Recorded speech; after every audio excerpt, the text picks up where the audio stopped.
Have you ever had a friend who is so positive, just got on your nerves, right? Somebody who's like just over the top, it's all good all the time. Now, maybe it's not that way that you've got a friend that gets on your nerves, they're so positive, because they wouldn't be friends very long, right? But we've all got friends somewhere that's pretty stinking positive, and you wonder, what does it take to knock them down, right? What does it take to make them feel discouraged with the circumstances of life? There's an old story about an African king who had a servant. His servant was the guy who went in front of him and did everything for him. And this particular servant, no matter how good or bad the circumstances were, he was always like, it's all good, right? He's always thumbs up, it's all good, it's all good. This is a good thing, it's a good time, it's a good thing. If things were happening that were good in the king's life, it was good, right? If they lost a battle, it's all good, it's good, it's good. And that would frustrate the king at times. But one time the king wanted to go hunting. And the king needed to get everything done. Now, the servant's job was to try everything before the king did, right? So he would go out, and if the king was going to drink a glass of wine, he'd drink a glass of wine before him just to make sure it wasn't poison. Or he would sample the food just to make sure that he wasn't going to get hurt. He would always take care of everything in front of the king. When the king wanted to go hunting, the servant was the one who got all the gear together, got all the people together, made sure he picked out the right place, and he's the person who loaded the gun. So he went, loaded the gun, got all the gear together, handed the king his gun. The king prowled around, did his hunting thing, got eyes on the target, pulled up to shoot the gun, pulled the trigger, and blew his thumb off, right? Completely exploded. Of course, as soon as that happens, the king is yelling and screaming, and the servant comes up and goes, it's all good, it's all good. And the king goes, no, it's not all good, right? The king was angry, right? Throws him in prison. And a year later, the king is hunting again. The king's out hunting, this time one thumb down, and in the process is captured by a group of cannibals in the jungle. He's captured by this group of cannibals, and they're literally going to cook him up and eat him. That's gross, right? But it's the story, it's the way it goes. And they notice, just as they were getting ready to eat the king, that he was missing one of his thumbs. And so when they noticed it, they're like, oh, wait a minute, we can't do that. Because they were really superstitious about eating things that were not whole and not perfect. And so they decided they'd just let the king go. And so the king escapes, and he runs back to his kingdom, back to his palace, straight into the prison where the servant was. And he comes up to him and he says, you're not going to believe this, right? This is crazy. You've been down here for this last year. I went hunting today. I was kidnapped by this tribe of cannibals, and the only reason they didn't eat me was because of my thumb. And the king says, I am so sorry that I had you down here for this whole last year. And the servant says, it's all good. It's all good. It is a good thing. It's a good thing. And he goes, what do you mean it's a good thing? He said, what do you think? What are you thinking? You've been down here for a whole year just because you gave me a positive perspective. And the servant says, it's a good thing, because if I wasn't down here, I'd have been with you. Okay, that was a bad one, right? It's the truth, though. Sometimes we get into hard situations, and what makes it difficult is we can't see the good things, right? That's the reality. Is what makes hard times harder is we have a hard time seeing anything but the hard time. And sometimes that is the case in my life. It's the case in yours, right? Where we get to a place where there's no way that we can see anything but the hard times that are in front of us. When you're in a marriage situation that's been tough on you, man, that veil of hard times is all you can see. You can't remember the good times in the past. You can't see hope for the good times in the future. When you're in a tough financial spot, right? All you can see is today I can't pay the bills. You don't remember how God has provided how many times in the past. You only remember the hard times. It's hard to see the good times because of the hard times. Now listen, there's some hard things that we go through in life. One of those things is learning a new language. You ever tried to learn a new language? I don't know about you, but I've always wanted to be fluent in another language. I mean, I wanted to kind of like in a feeling sort of way, but I didn't really do the work, right? I'd, maybe get on a website and spend a couple of days, never mind, forget it, right? Or I'd go through Spanish class when I was in high school, and I'm like, oh, this will be a great thing. And then after a couple of days, you're like, no, this is not a great thing. This is a pain, right? There are some languages that are harder to learn than others. There are some of the most challenging, if you were to Google like difficult languages to learn, most of the most difficult languages to learn are what we call tonal languages. Tonal languages are like Japanese and Cantonese and Chinese. I mean, they use tone more than they use like syllables, and it makes it difficult for people like us who speak English to learn those languages because it's a totally different way of thinking, communicating. I mean, the bottom line is you can learn those languages, but you'll do them, Japanese, Chinese, Cantonese, you'll do them with anything but ease, right? That's the irony of the thing. Another language type that gets really difficult to learn is ancient languages, or what we call dead languages. Languages where somebody speaks something like it today, but they're not necessarily the same today. The Bible's written, or at least the New Testament is written in what we call Koine Greek. Koine Greek is a dead language. People speak Greek today, but they don't speak Koine Greek, this specific kind of Greek, and it makes it difficult to learn or understand the language. But one of the more difficult languages to learn, believe it or not, is English. One of the most difficult second languages to learn is English, because we have some pretty confusing things that happen in our language, don't we? We have a thing called homonyms. Do you remember what homonyms are? I mean, you know what they are, but you don't realize it maybe. Homonyms are those words that are spelled exactly the same. It's the exact same word, but they mean totally different things. Let me give you an example of it. How about this one? How about this word bark? If I put this on the screen, what comes to your mind? You might be thinking of one of the different kinds of barks there are in the English language, but the context or the rest of the sentence gives you the rest of the meaning, right? The bark of the tree was covered in moss. That's a pretty easy clue that we're not talking about the sound a dog makes, right? We're not talking about Arsenio Hall. That made me feel old, right?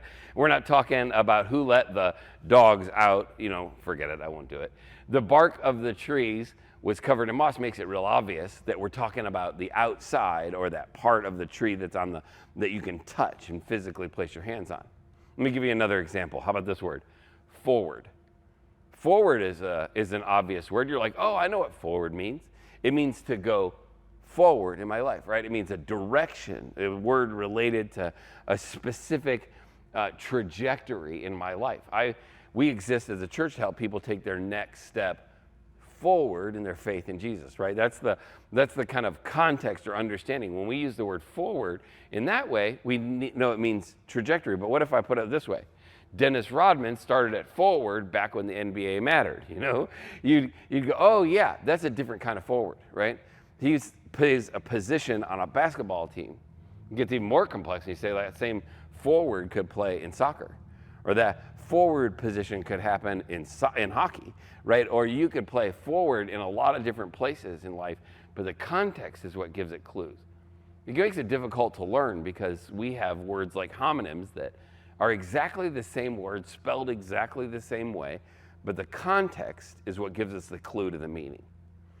Koine Greek, or the language that the Bible was written in, or at least the New Testament was written in, is similar, and it makes it difficult sometimes. There are words that have one word spelled exactly the same way, exactly the same word, but in two different contexts, they mean two different things. One of those words is parasmos. Parasmos, it looks like this if you're really a nerd. And if some of us are like, man, what does this have to do with my real life, right? And some of us are going, oh, this is really fun because I get to learn a little bit of stuff. Parasmos is one of those words where it appears and it means two totally different things. Sometimes when it's used the word trial, or it could mean the exact same word could mean the word temptation. And just like bark or forward, we have to put it in context and understand it and go, okay, I read it and understand whether this means a trial or a thing I'm going through, or a temptation, something I'm tempted to do. Maybe you're familiar with this verse in 1 Corinthians chapter 10. It says this, no temptation, there's that word parasmos, has overtaken you except what is common to mankind, and God is faithful. He will not let you be tempted, or parasmos, beyond what you can bear. So when you are tempted, there's that word again, he will allow a way out so that you can endure it. So clearly, right, given the context, just like bark and like forward, the word parasmos here is clearly talking about a temptation. That's why we have the English word here, temptation. But what is a temptation? That's what we need to kind of understand today, is the difference between trial and temptation. Why does it matter to us? Because if we can understand the differences in each, we can have victory over both. Let me just say that again. If you can understand the differences in each, trial and temptation, God can give you victory over both of them because they are different. Even though, just like bark and just like forward, the word is the same, doesn't mean that the meaning is the same. Trials and temptations are totally different things. Because a temptation, is an opportunity to choose something other than God. That's a good definition for the word temptation. An opportunity for you and I to choose something other than God. And here's an important thing for us, and we're going to come back to this later. All temptation is rooted, and this is an important word, in the lie. All temptation is rooted in the lie that something other than God and his will can meet my needs or bring me satisfaction. Well, we need to focus in on that for a second.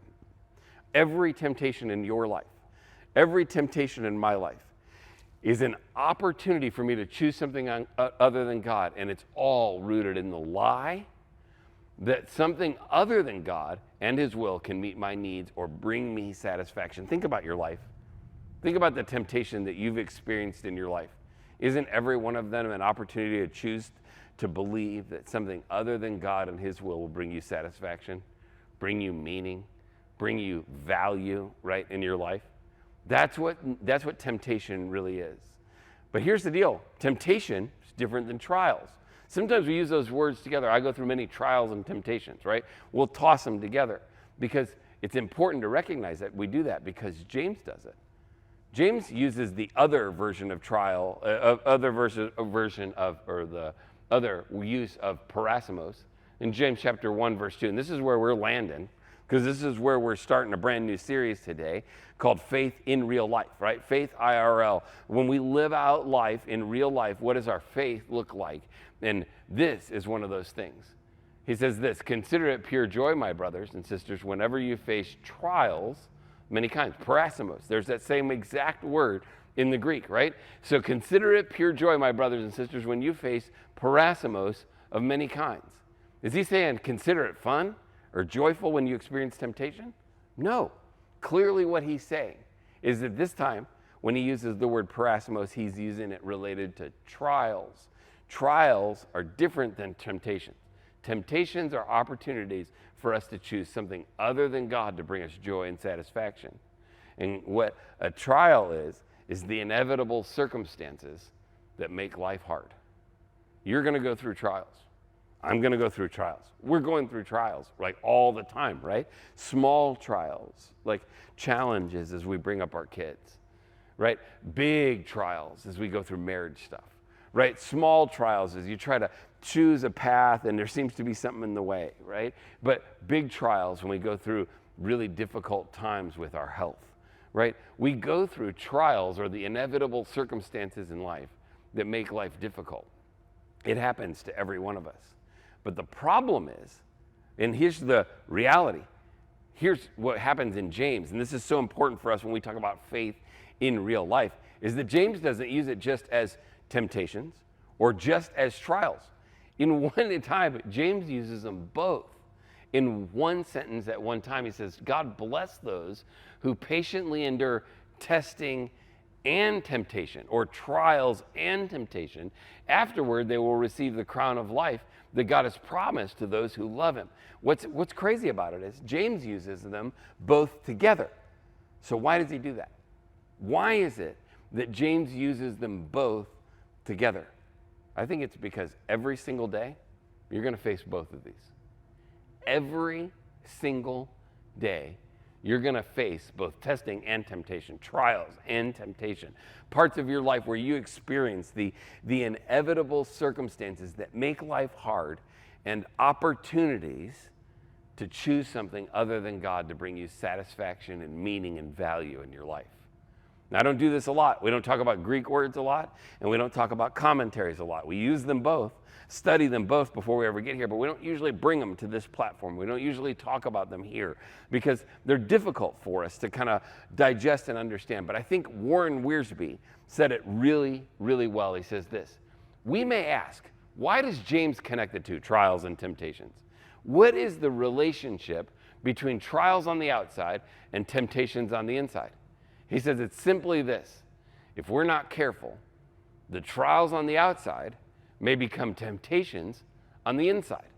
When our circumstances are difficult, right, when we go through trials, we may find ourselves complaining against God, questioning his love, and revisiting his will. At this point, Satan offers us an opportunity. There's the temptation to escape the difficulty. This opportunity is a temptation. Think about what we said. Trials are difficult circumstances that we face in life, the inevitable circumstances that make life hard. Temptations, on the other hand, are opportunities for us to choose something other than God. And often in your life and in mine, when we experience trials in this life, it's an inevitable outcome that if we don't have faith in the trials, that the offering of our enemy, Satan, offers us an opportunity to choose something other than God to find it. Our trials inside lead to our trials on the outside lead us to temptation on the inside. So what is the difference? How is it, if I understand the differences in each, that I can have victory in Jesus in both? And that's what we're talking about today. It's the most important part of the first part of the book of James, is that you and I understand, if we understand the difference between trial and temptation, then we can have victory in both of them. And the trials on the outside don't become temptations on the inside. And here's an important distinction. God will allow trials to deepen, to substantiate, to strengthen our faith, but God will never cause our temptation. Let me say that again, because this is important that you understand this very key difference between trials and temptations, is that God will allow our trials to deepen, substantiate, or strengthen our faith, but he will never cause our temptation. Look at what James 1:13 says. Just a few verses down, he says, remember, when you're being tempted, don't say, God is tempting me. God is never tempted to do wrong, and he will never tempt anyone else. Now, let's go back before we move on to the rest of this part. Let's remember, what is temptation? All temptation is rooted in a lie. It's rooted in a lie that something other than God and his will bring value, will bring redemption, will bring power or significance in your life. So if all temptation is rooted in a lie and God is not capable of lying, then God will never lie to you. God will never tempt you. Look what it says. Every good gift and every perfect gift is from above, coming down from the Father of lights. I love this phrase. With whom there is no variation or shadow due to change. You know what? You ever have a shifting shadow where there's more than one light source, more than one source, and there's like 3 or 4 shadows that are there? That's what Scripture's saying. Is that doesn't happen with God, because he is the one single truth of light in your life. And there is no shifting shadow due to changing or moving. He will remain the same. He will never lie to you. But that's the truth about trials and temptation, is that God can be trusted both in trials and temptation. God can be trusted in both trials, the difficult circumstances that make life hard. They're inevitable. They happen to every one of us. God can be trusted in those. And then God can be trusted in our temptations. And understanding the difference between the two of those can give us victory in both, so that the trials of life don't become temptations to find an outlet that lets us feel like we're secure. That's what he says in the next verse, verse 2, back in verse 2. He says, dear brothers and sisters, when troubles of any kind come your way, consider it an opportunity for great joy. Doesn't that seem a little weird? I mean, I don't know about you, but I have been through a lot of hard times in my life, scary moments, right? Times when I wasn't sure about the future, times where things were way out of my control. And I'll promise you the last natural thing for me to do is think that it's great joy. But that's what he says, is that trials, if we lean in on our faith story, can become unbelievable opportunities for great joy. That's what he says. For you know, when your faith is tested, your endurance has a chance to grow. So let it grow. For when your endurance is fully developed, you'll be perfect and complete, needing nothing. What's crazy about it is the way he phrases that, is that if faith is a factor in our trials, right, then we have the opportunity to experience great joy. Because our faith is tested, we gain endurance. And once we gain endurance, we become perfect. Does that word perfect mean that we're sinless? No. It doesn't mean that we're perfect. It means that we're complete. When he says we're perfected, we're no longer fractionalized. Our life is no longer like separated into different compartments. As we build our faith, as we lean in on our faith and let that build endurance in us, we are perfected or made whole. I kind of think of it this way. Trials plus faith equals endurance, which leads to wholeness. Trials minus faith leads to weariness and fractured pain. How often has that been the case in your life? It's been the case in mine. When I go through trials without faith, I get exhausted. Maybe you're going through that right now. Maybe you're going through that like I so cannot put up with this conflict with my spouse, right? I so cannot put up with this. And you're going, man, I am just weary. You know, there's probably some of us who are experiencing a phone call all the time from a bill collector. And you just feel this weight on top of you. And the bill collector's hounding and it's constantly coming. It just seems like it's despairing and you are experiencing weariness. And that fractured pain has led you to think maybe there's an easier way out. It's a temptation that the enemy has offered you.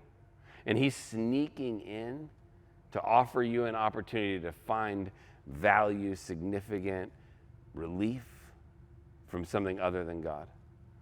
You see, the truth is that trials minus faith equals weariness and fractured pain. We all go through it. You're not alone. I want you to know that trials, leaning on God, when we go through the inevitable circumstances that make life hard and we factor in leaning on who God is and let it build endurance, and the endurance in terms builds this perfection, our endurance leads us to wholeness. I don't know about you, but I know that there's nothing that will be provided to you in your life that your faith and your journey with God cannot carry you through. God won't allow you to be harmed. God won't allow you to experience something that you and him can't handle together. You know, sometimes when we say this, we say that God will never allow me to go through something that I can't stand up under. Can I be honest with you? He does. Usually, remember we looked at that verse in the beginning, God will never allow you to be tempted beyond what you can bear. God will never allow you to experience an opportunity to find hope or value or significance in something other than him that you can't stand up under. But God will allow trials in your life that are much bigger than you can handle on your own. God does it all the time. He allows us to experience temptation, knowing that he'll provide a way out, but he'll never allow you to experience a trial in your life that he's not strong enough to stand up under. So understand something. Trials plus faith equals endurance, which winds up yielding in our life wholeness instead of fractured pain. Understanding the difference between trials and temptations will help you experience victory in both of them. Temptations, on the other hand, are interesting. So temptation comes from our own desires. Like the trials come from outside, right? Things that we've chosen, things that are part of the world we live in, things that are results of the actions that we've had. But temptation comes from our own desires, which entices us and drags us away. It's an opportunity to choose something other than God in our life. These desires give birth to sinful actions, and sinful actions is allowed to grow, gives birth to death. Do you see the contrast between faith and our trials and it leading to wholeness and perfection and needing nothing, and choosing to let those trials turn into temptations and temptations turn into sin and sin turning into death in our life? I want to draw your attention to a main difference. It's like what we talked about earlier. The opportunity when trials come into our life to make this trial on the outside, this turn into an opportunity to choose something other than God in our life. 1 Peter says it this way: stay alert. Watch out for your great enemy, the devil. He prowls around like a roaring lion, looking for someone to devour. You ever watch the Discovery Channel? You ever happened on it and you're flipping channels or looking through the list, right? And you see like a gazelle, and you know when they show the gazelle prancing around and there's no big deal, you know they're not just showing a cute little thing dancing through the brush, right? You know what they're about to show. They're showing the lion who's crouched down behind the bush, crouched down behind the rock. And you know what's going to happen? The lion at the right moment doesn't jump out and tie on a bib and get out his knife and fork. No. He jumps out and pounces on the gazelle and takes the gazelle out. It literally rips him apart. He doesn't just eat him until he's torn him apart. That is your enemy. And that's the difference between trials on the outside, the inevitable circumstances that make life hard, and the temptation, the opportunities that the enemy offers you to devour you. And that's the important difference. You know, sometimes when we think about temptations, we think about them like there's something out in front of us that's meant to entice us. Like, oh, here's an opportunity to pursue a relationship that's outside of your marriage. Or here's a thing that might be, you might steal this, or you might take a shortcut here. And we think about it like it's some sort of thing that's just a thing I can choose against, and it's on a list of bad things. But that's not what temptation is. Temptation is an opportunity for you to find fulfillment, satisfaction in something other than God. And it is intended by our enemy to devour you. It's not intended to distract you. The enemy is not trying to yank the carpet out from you and get you to fall. He's not trying to get you to put another one on the sin list over here. He's looking to steal and kill and destroy. He wants to devour you. There's a difference between trials, the inevitable circumstances that make life hard, and temptations, the opportunities that the enemy offers us that are rooted in a lie, that there's something other than God and His will that can give us satisfaction and wholeness in life. There's a difference between these two words, and understanding the difference between each leads you to be able to find faith in Jesus and victory in both.